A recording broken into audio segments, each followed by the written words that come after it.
PoK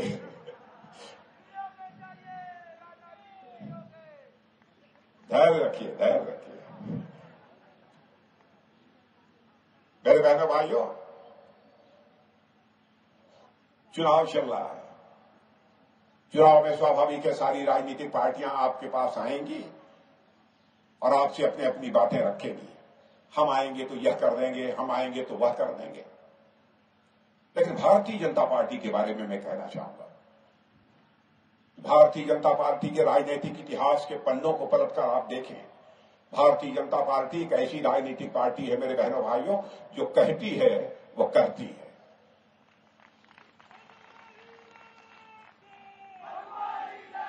और हमारी बात से आप सहमत होंगे कि आजाद भारत में नेताओं की कथनी और करनी में अंतर होने के कारण ही भारत की राजनीति और भारत के नेताओं पर से जनता का विश्वास धीरे धीरे समाप्त होता गया।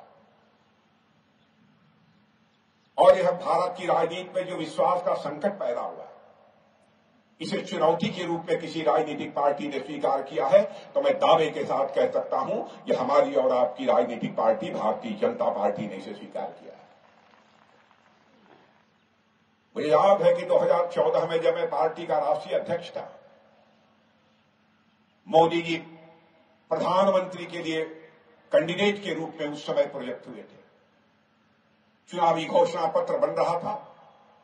मोदी जी बार बार मुझसे चर्चा करते थे, कहते थे अध्यक्ष जी यह देख लीजिएगा कहीं कोई ऐसी बात ना आ जाए घोषणा पत्र में जिसको हम पूरा न कर पाए।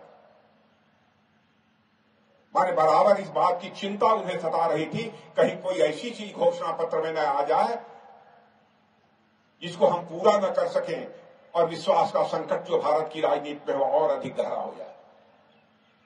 2019 के लोकसभा चुनाव में भी जब घोषणा पत्र बन रहा था, उस समय भी घोषणा पत्र बनाने की जिम्मेदारी मेरे ऊपर थी।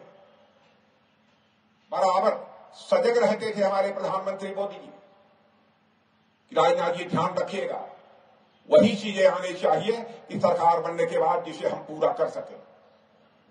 इस हद तक जाकर चिंता करने वाली पार्टी